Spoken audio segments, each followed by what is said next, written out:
तो श्री काकभूसुंडी जी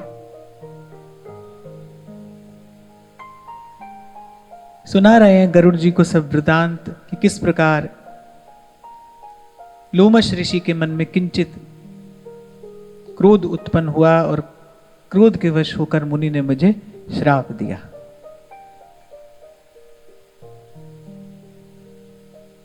और उस श्राप के प्रभाव से तत्काल ही तुरत भयऊ मैं काग तब पुनि मुनि पद सिरुनाय सुमिरि राम रघुवंश मनि हरसित चले उड़ा। और श्री काकभूसुंडी जी के मन की दशा क्या है कि श्राप मिला है, पर जिन्होंने श्राप दिया उन्हीं के चरणों में प्रणाम करके और हर्षित चले उड़ाए। जैसे पतिव्रता स्त्री के निकट कोई भी कुभाव रखने वाला पुरुष कभी आ नहीं सकता है, उसका स्पर्श नहीं कर सकता है, क्योंकि धर्मो रक्षति रक्षितः, ये अटल सिद्धांत है। जेहि पत राख है धर्म की तेहि राख है करतार।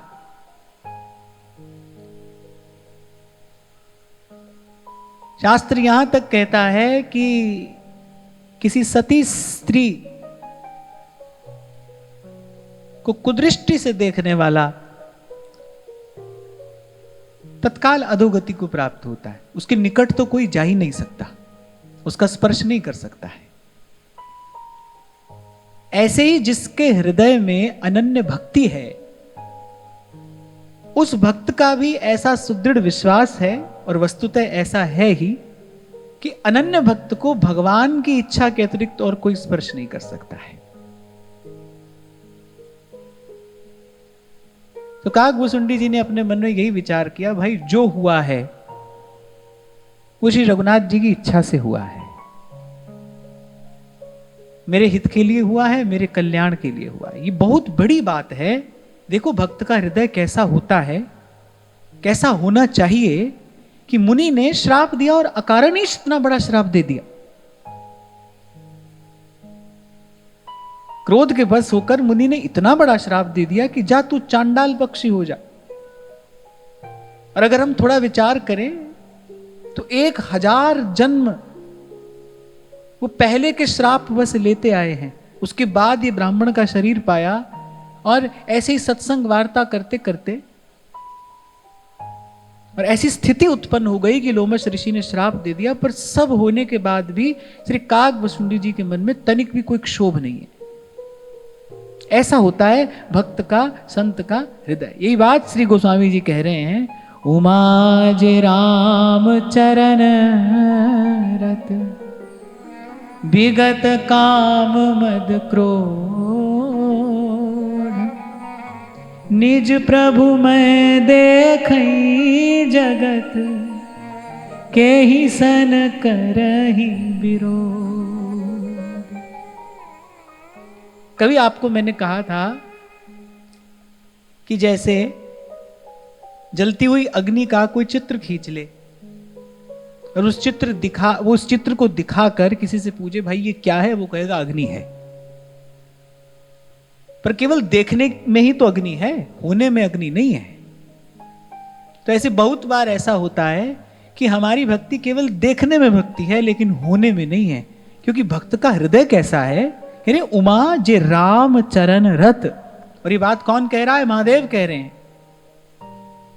जिनका मन हरि के चरणों में लग गया है, जिनका हृदय रम गया है भगवान के रूप में, भगवान के नाम में, उनका हृदय कैसा होता है कि विगत काम मद क्रोध,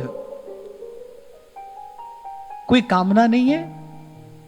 अच्छा, कामना नहीं होगी तो क्रोध भी नहीं होगा, क्योंकि सबका मूल तो काम है।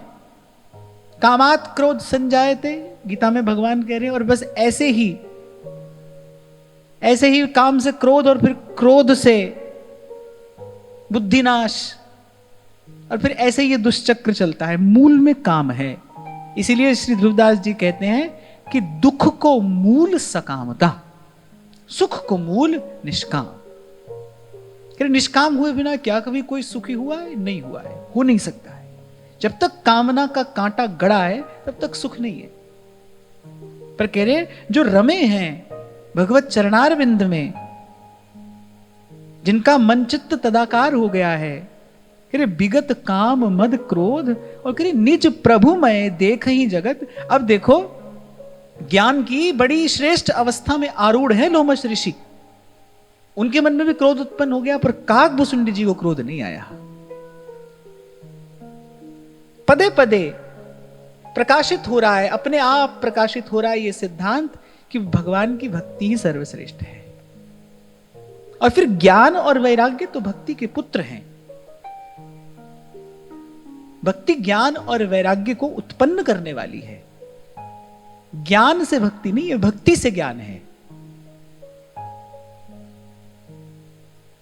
तो बड़ी प्यारी दो ये पंक्तियां हैं। उमा जे राम चरण रत, विगत काम मद क्रोध। निज प्रभु मैं देख ही जगत, जब सब कुछ प्रभु का ही है फिर केही सन करें विरोध, फिर किससे बैर करे, किससे विरोध करे। तभी कबीर जी कह रहे हैं ना, साईं के सब जीव हैं कीरी कुंजर दोए। एक बार दो महात्मा झगड़ रहे थे, एक कह रहा था सगुण बड़ा है, एक कह रहा है निर्गुण बड़ा है। झगड़ते झगड़ते कबीर जी के पास पहुंचे, बोले आप करिए समाधान। कबीर जी ने कहा पहले तुम मेरी एक बात का समाधान करो। ले हाँ, मैंने बताओ तुम्हारी मैया और तुम्हारे बाबा में कौन बड़ा है, मां बड़ी है कि बाप बड़ा है? बोले माता पिता तो दोनों ही देव हैं, उनमें कौन बड़ा छोटा होता है? तो ऐसे ही कबीर जी ने कहा, बोले निर्गुण है सो पिता हमारो, सरगुण है महतारी, काकू निंदो काकू बंधु दो पल्ले भारी। एक माता है, एक पिता है। कहने का तात्पर्य यह है कि जब मन तदाकार हो जाता है तो भेद बुद्धि समाप्त हो जाती है। अभी कुछ दिन पहले मैंने आपसे कहा था कि वास्तविक विरक्त कौन है? सोई सेवक जाके असी, मति न टरई हनुमंत, मैं सेवक सचराचर, रूप राशि भगवान। जिसको अपने इष्ट के अतिरिक्त और कुछ दिखता ही नहीं,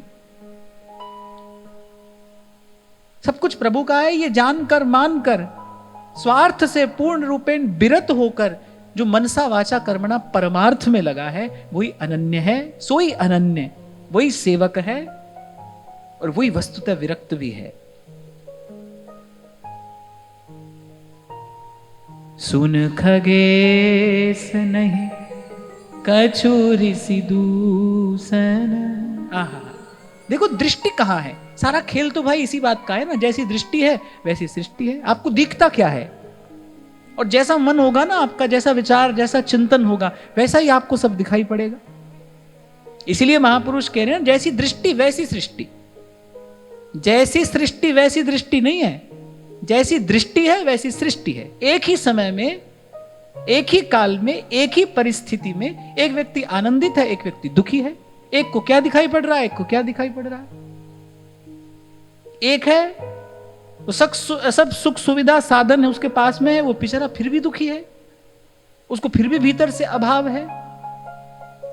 एक है जिसके पास तन ढकने के लिए वस्त्र नहीं है, फिर उनका रोम रोम आनंदित है। जैसी दृष्टि है वैसी सृष्टि है। दृष्टि प्रभु पर रहेगी तो कभी कोई झंझट नहीं है, कोई कष्ट नहीं है। फूल भी उसी का, कांटा भी उसी का। कभी कहा था ना मैंने आपसे, वजूदे खार क्या है? गुल से नजरों का फिसल जाना।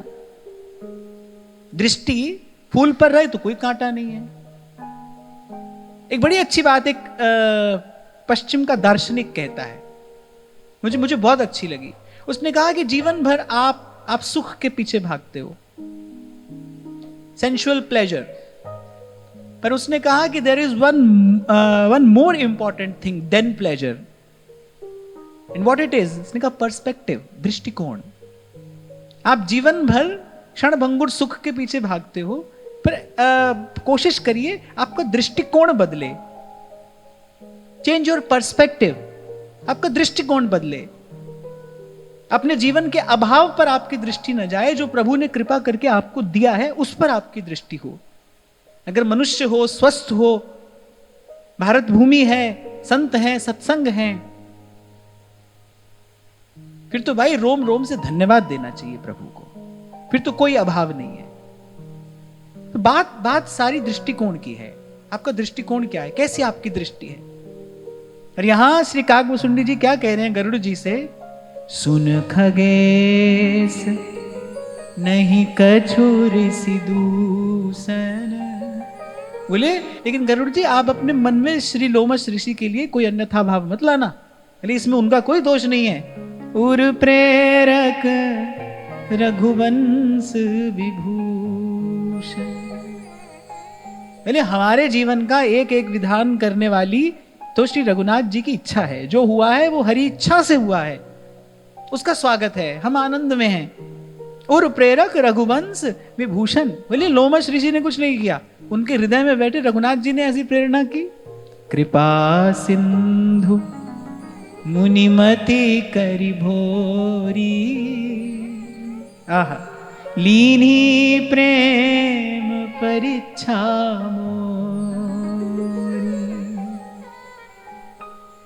बोले श्री रघुनाथ जी ने ही थोड़े समय के लिए मुनि की बुद्धि को भुला दिया, मुनि भूल गए। हरि इच्छा भावी बलवाना,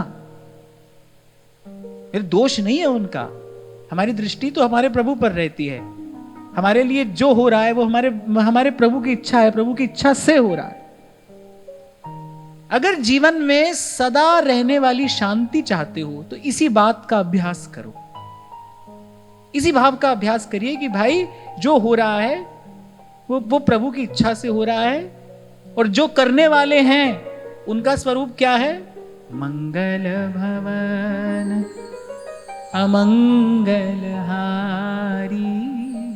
जैसे भगवत संस्पर्श पाकर, और भगवत संस्पर्श क्या, जैसे प्रभु के सन्मुख जाते ही वस्तु प्रसाद हो जाती है, ऐसे कोई भी भाव, कोई भी चिंतन, जैसे ही आप उसका संबंध, उसका तार प्रभु से जोड़ेंगे, वो प्रासादिक हो जाएगा, वो जीवन में प्रसन्नता लाने वाला हो जाएगा।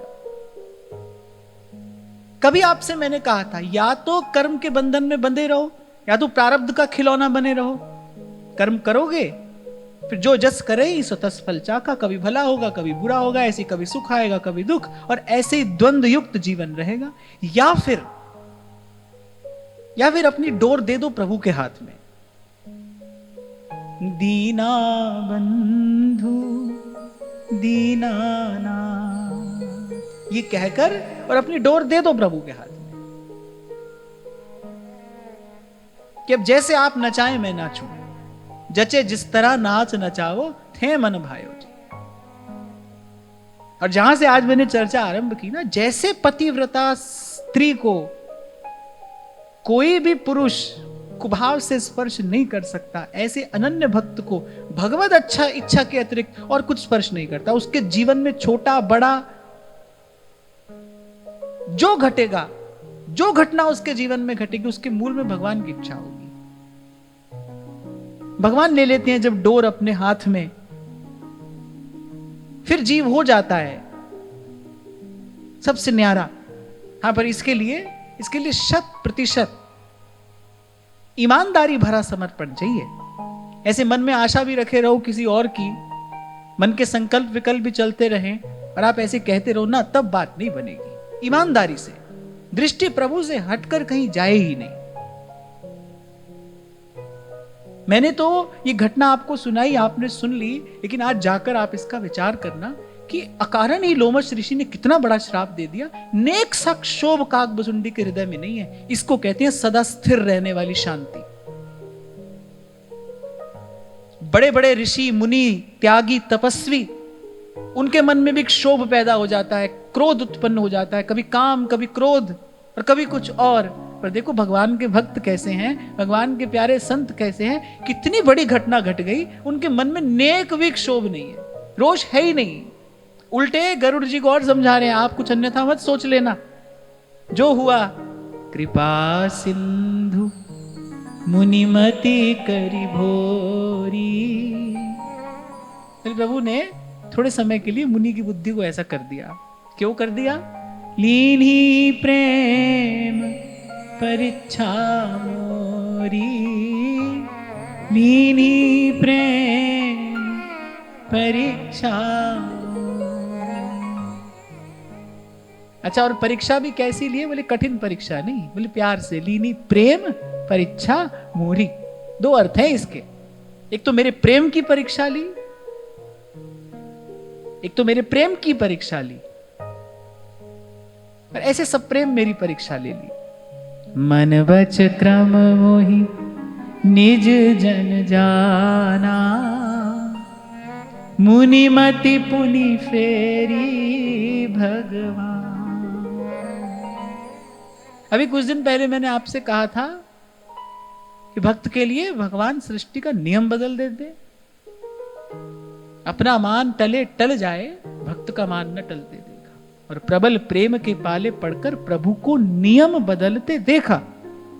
भक्तों ने देखा है हर युग हर काल में भगवान भक्त के लिए नियम बदल देते। सूर्य चंद्रमा ग्रह नक्षत्र तारे तारिकाएं इनकी गति बदल जाती है भक्त के लिए।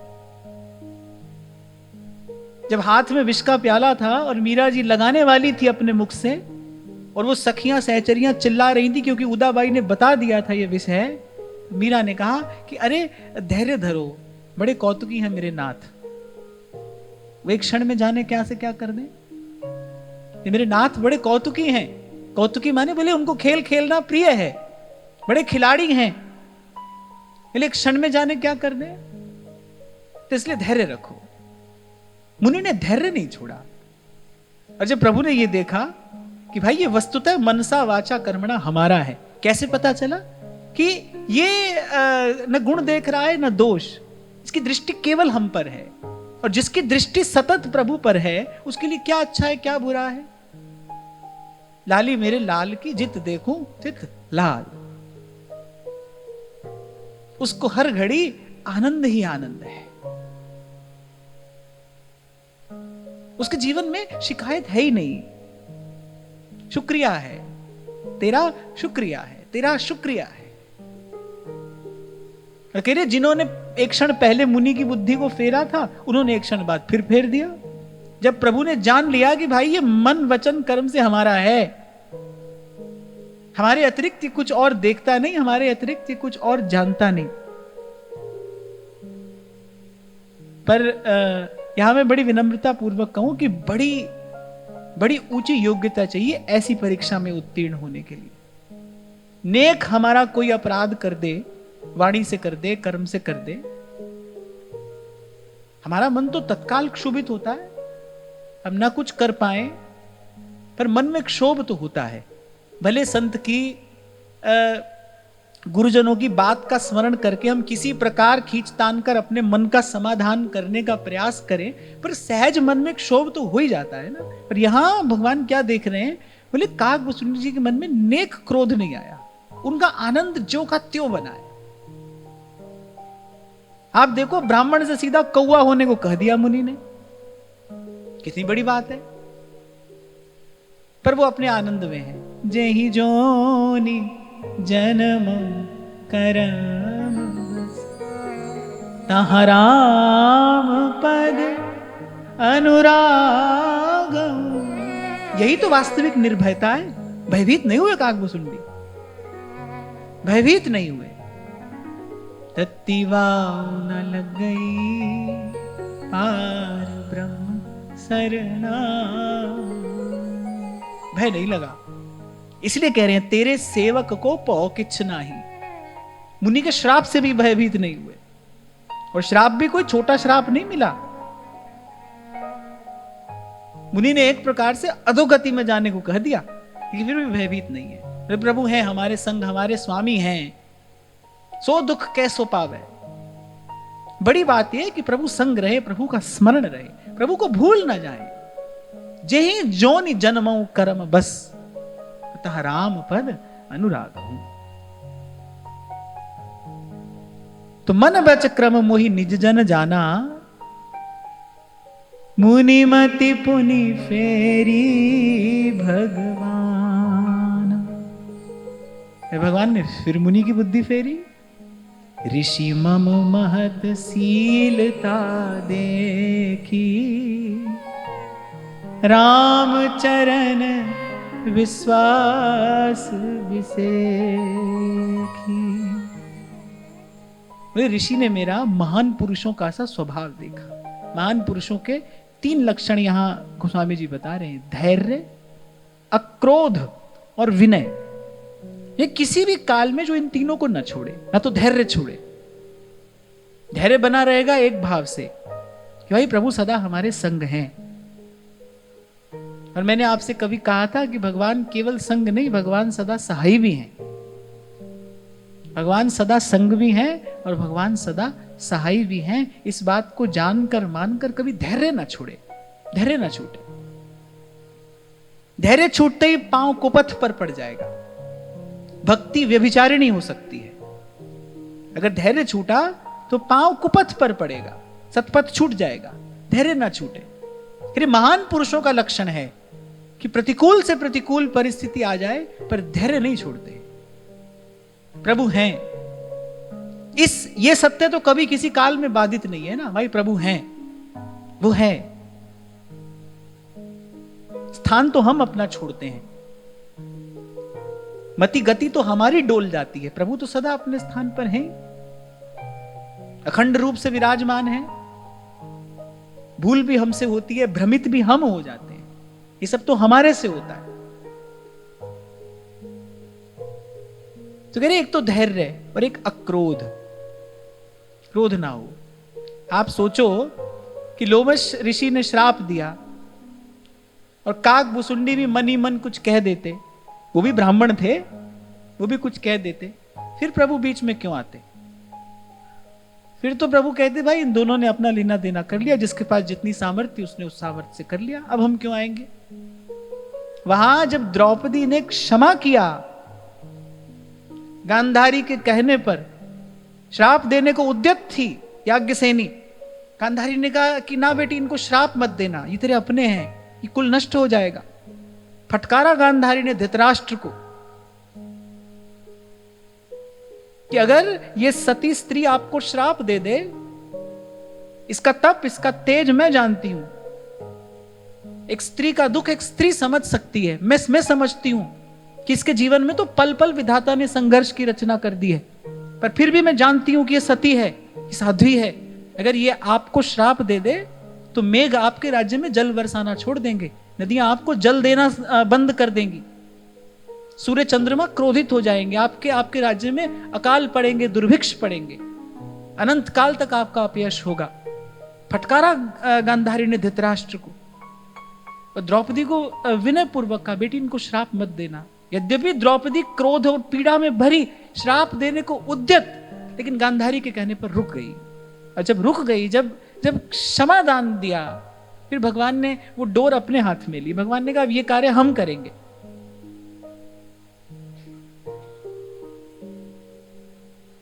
धैर्य और अक्रोध।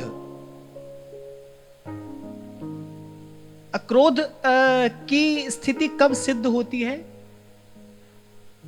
धैर्य कब बना रहेगा? जब इस बात पर भरोसा रहे भाई प्रभु हैं, सदा संगी हैं, सदा सहाय हैं। एक बार इन शब्दों को दोहराइए, प्रभु हैं, सदा संगी हैं और सदा सहाय हैं। ये बात को, इस भाव को विचार के धैर्य ना छूटे। और अक्रोध कब आता है? जब व्यक्ति सत्य से परिचित हो जाता है कि भाई को न काऊ सुख दुख कर धाता, निज कृत कर्म भोग सब भ्राता। क्रोध करना हो तो भाई फिर स्वयं पर करना चाहिए, अपना ही किया कर्म आगे आया, इसलिए क्रोध का भी कोई कारण नहीं है। धैर्य रहेगा प्रभु पर दृष्टि रखकर, अक्रोध रहेगा स्वयं पर दृष्टि रखकर। स्वयं पर दृष्टि रखोगे ना कि भाई अपना ही किया कर्म ये रूप या आकार लेकर आया है, कोई इसके लिए दोषी नहीं है। स्वयं पर दृष्टि रखोगे तो अक्रोध रहेगा, प्रभु पर दृष्टि रखोगे तो धैर्य रहेगा। और फिर एक और बात कहते हैं विनम्रता, विनय। संतों पर दृष्टि रखोगे, अब काकभुसुंडी जी की इस साधुता का, इस संतत्व का स्मरण रखोगे, फिर आपके जीवन में भी विनम्रता आएगी। संत चरित्र का अनुशीलन करने से ही संतों के गुण आते हैं। संतों पर दृष्टि रखोगे तो फिर हृदय अभिमान शून्य रहेगा। जब देखोगे कि जिनको भगवान कह रहे मोते अधिक संत करी लेखा, सर्व समर्थ होते हुए भी जो काल की गति को बाधित कर सकते हैं, लेकिन जो हो रहा है उसको भगवान की इच्छा जानकर जो शिरोधार्य करते हैं। तेरा पाना मीठा लागे मेरे राम राय, मेरे राम राय, जू राखे त्यों रही, तुद पावे ता नाम जपावे, सुख तेरा विदिता लिए, सुख तेरा दिता लिए। देखो संत जो सिखाते हैं उनका केवल विचार मात्र करने से ही मन में कितनी शांति आ जाती है। हृदय कैसे शीतल हो जाता है संतों के भाव का केवल विचार करने से, केवल चिंतन करने से। सुख तेरा दिता लिए, सुख तेरा दिता तो कह रहे जब लोमश ऋषि ने महापुरुषों के गुण देखे और प्रभु के चरणों में मेरा अटूट विश्वास देखा, क्योंकि जिसके हृदय में भगवत भरोसा परिपक्व नहीं होगा उसकी मति तो डोल जाएगी। मैंने कहा ना कि उसका धैर्य छूट जाएगा और धैर्य छूटते ही कुपथ पर पैर पड़ेगा, माने न करने योग्य कर्म व्यक्ति कर बैठेगा। अति विस्मय पुनि पुनि पछताई, सादर मुनि मोहिलीन बुला। एक बार तो मुनि विस्मित हो गए, भगवत भक्ति की ऐसी महिमा प्रत्यक्ष देखकर बोले मुनि आश्चर्यचकित हो गए। बोले धन्य है ये महापुरुष, धन्य है। इतना बड़ा श्राप मैंने दिया, अल्प से अपराध के कारण इतना बड़ा श्राप मैंने दिया, लेकिन इनके हृदय में लेश मात्र भी क्रोध उत्पन्न नहीं हुआ, इन्होंने धैर्य नहीं छोड़ा, इनकी विनम्रता बनी रही। श्राप पाने के बाद भी मुनि के चरणों में सादर प्रणाम करके काकभुसुंडी उड़े हैं। श्राप मिला है पर सादर प्रणाम करते हैं। विगलित हो गया मुनि का हृदय, अधीर हो गए मुनि और कह रहे पुनि पुनि पछताई, और अपने किए पर पछताने लगे कि मैंने क्या किया। सादर मुनि मोहिलीन भुला। इसलिए आपको कहा कि भाई इस बात का विचार नहीं छोड़ना है, प्रभु हैं, सदा संगी हैं, सदा सहाई हैं। और ये नदियां, निर्झर, ये पर्वत, पहाड़, ये बहती हवा, ये जल, ये अग्नि, ये सब उसी के संकेत पर तो चल रहे हैं। तेरी सत्ता के बिना हे मुद मंगल मूल, पत्ता भी हिलता नहीं, खिले न कोई फूल। कभी कभी प्रभु प्रेम परीक्षा लेते हैं, प्रेम परीक्षा। कह रहे मुनि ने सादर मुझे पुनः बुलाया, सादर बुलाया। मम परितोष विविध विधि कीन्हा, हर्षित राम मंत्र तब दीन्हा। अनेक अनेक प्रकार से उन्होंने मुझे लाड़ किया, स्नेह दिया, और फिर परम श्रेष्ठ श्री राम मंत्र का दान किया। बालक रूप राम कर ध्याना, कहूं मोहि मुनि कृपा निधान। मैं सगुण उपासना की विधि जानने ही तो उनके पास में गया था। अब उन्होंने वो सगुण उपासना की विधि मुझे प्रदान की, मंत्र दिया, किस रूप का ध्यान भगवान का करना है रूप मुझे बताया। आचार्य ने जिस स्वरूप का ज्ञान हमको कराया है, उसी स्वरूप का ध्यान करने से और तदनुकूल आचरण करने से, तदनुरूप उपासना करने से ही उपासना की सिद्धि होती है। कल परसों की बात है, किसी ने मुझसे लिखकर पूछा कि हम अपने घर में बहुत समय से बाल स्वरूप में श्री राधा कृष्ण की सेवा करते हैं, पर हमारे यहाँ तो नित्य किशोर रूप की उपासना है, तो अब क्या उन स्वरूपों को बदल दें? ना, स्वरूप वही रखिए, पर उसी में नित्य किशोर भाव से उपासना करिए। देखो भाई, वैसे तो होना ये चाहिए कि अब क्या क्या कहा जाए। अब आज क्या हुआ ना, देखा देखी व्यक्ति चल पड़ता है किसी के भी पीछे, किसी भी मार्ग, फिर बाद में जाके मन में द्वंद्व उत्पन्न होता है, बाद में जाकर फिर चित्त खेद को प्राप्त करता है। इसीलिए बार बार आपको कहा जाता है भाई, उपासना तो गुरुजनों के मार्गदर्शन में रहकर ही करनी चाहिए। इसीलिए आपको कल भी मैं पुनः संकेत कर रहा था, यत् श्रद्धया श्रुतवत्या च भक्त्या समृज्यमाने हृदये बधाय। श्रुति शास्त्र सम्मत भक्ति ही अंत में कल्याणकारिणी है। श्रुति शास्त्र क्या आज्ञा दे रहे हैं, गुरुजनों की क्या आज्ञा है, आचार्यों ने हमको क्या मार्ग दिया है, उसी के अनुकूल अनुरूप उपासना करने से ही उपासना में सिद्धि मिलती है। नहीं तो मन द्वंद्व को, खेद को प्राप्त करता है। इसलिए भाई मेरा मत तो यही है, मैं बड़ी विनम्रता पूर्वक मैं कह रहा हूं कि जब तक जीवन में गुरु न आए हों तब तक विशुद्ध रूप से भगवान नाम का आश्रय लेना चाहिए, सदग्रंथों का अध्ययन करना चाहिए, सत्पुरुषों के शुभ वचनों का श्रवण करना चाहिए, और गुरु की शरणागति ग्रहण करने के बाद ही जैसा गुरु कहे, जैसा आचार्य की आज्ञा हो, फिर तदनुकूल उपासना पद्धति को धारण करना चाहिए। सदमार्ग तो यही है। बाकी भाई मनमानी चाल से जो जैसा चले उसको रोकने वाला कोई नहीं है। प्रशास्त्र सम्मत रीति यही है, आचार्यों का मार्ग तो यही है। जब तक गुरु नहीं आए जीवन में तब तक भगवान नाम जपे, सदग्रंथों का अध्ययन करे। मैं एक बात आपको और बताऊं, आज जैसा समय हो रहा है और जिस तीव्रता से विकृतियां बढ़ रही हैं, मैं तो आपको ये कहूंगा भाई, प्रत्येक साधक के जीवन में स्वाध्याय अवश्य होना चाहिए, सदग्रंथ का आश्रय लीजिए। श्रीमद् भगवत गीता है, श्रीमद् भागवत है, श्री रामचरित मानस है, भक्तमाल है, हमारे रसिकों की वाणियां हैं। सदग्रंथ का स्वाध्याय निरंतर होना चाहिए, निरंतर। और जहां हम कुछ दिन पहले चर्चा कर ही रहे थे कि गोस्वामी जी ने ही संकेत किया, बोले कलयुग बढ़ा कैसे, जब लुप्त भय सदग्रंथ। पहले बेटी का ब्याह होता था ना, तो उसको साथ में मां देती थी, गीता देती थी, भागवत देती थी, रामायण देती थी कि बेटी तेरे जीवन में सच्चिंतन बना रहे, व्यवहार की शुद्धि बनी रहेगी, आचरण पवित्र बना रहेगा। सदग्रंथ थे, जीवन में ग्रंथों का आश्रय था। आज वो सब लुप्त होता जा रहा है।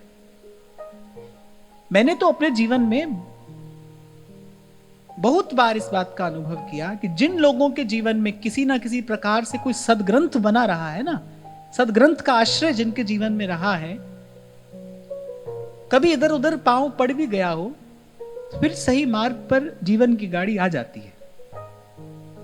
स्वाध्याय आपके जीवन में रहे,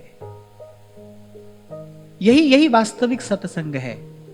अब आज के समय में तो भाई यही सत्संग है। ग्रंथों का अध्ययन करिए, स्वाध्याय करिए। तो मुनि ने उपासना पद्धति प्रदान की। अब आप देखिए कितने श्रेष्ठ गुणों को काकभुसुंडी प्राप्त कर चुके हैं। धैर्य, विनय, अक्रोध, महापुरुषों का सा आचरण उनका है, लेकिन फिर भी संतों के पास जा रहे हैं, उनसे पूछ रहे हैं भाई आप मुझे बताइए किस मंत्र का जप करूं और किस पद्धति से भगवान की उपासना करूं, आराधना करूं। समझ लेना भाई, ये गुरुमुखी विद्या है। गुरु के मुख से श्रवण करने पर ही ये फलीभूत होती है। आज तो भाई अब पुस्तकें तो सभी उपलब्ध हैं, और पुस्तकें भी क्या, आज तो गूगल पर ही सब उपलब्ध है। सारे ग्रंथ गूगल पर हैं, आप ऑनलाइन पढ़िए, पढ़कर देखो कहां पहुंचते हो। भगवत पाठ शंकराचार्य जी का एक वाक्य है, कह रहे शब्द जालम महारण्यम चित्त भ्रमण कारणम। बोलिए ये तो घनघोर अटवी है, इसमें प्रवेश करने वाला कभी कभी भूल ही जाता है, वो कभी बाहर आ ही नहीं पाता है। अनेक अनेक ग्रंथ हैं, अनेक अनेक विद्याएं हैं, अनेक अनेक पद्धतियां हैं। कहां कहां किस किस का जाकर चिंतन हम करेंगे। अल्प सी बुद्धि अल्प सा जीवन। इसलिए भाई हमको तो सबसे सुंदर मार्ग यही लगता है कि जीवन में भगवान नाम हो। जब तक गुरु न आए तब तक भगवान नाम जपिए, जो नाम आपको अच्छा लगे प्रभु का नाम जपिए, किसी सदग्रंथ का आश्रय लीजिए। प्रभु कृपा करें तो संत पुरुषों के शुभ वचनों को श्रवण करिए, उसका चिंतन करिए और प्रभु से प्रार्थना करिए कि कोई समर्थ संत हमको आकर स्वीकार कर ले। हम जाकर गुरु ढूंढ लें ऐसा नहीं, कोई संत जीवन में आए और हमको स्वीकार कर ले। तो कह रहे प्रभु के बाल रूप का ध्यान मुनि ने हमको बताया। अच्छा देखो, मुनि ने जो स्वरूप बताया उसी स्वरूप के ध्यान में काकभुसुंडी लग गए। फिर उसके बाद कोई मनमाना आचरण नहीं है।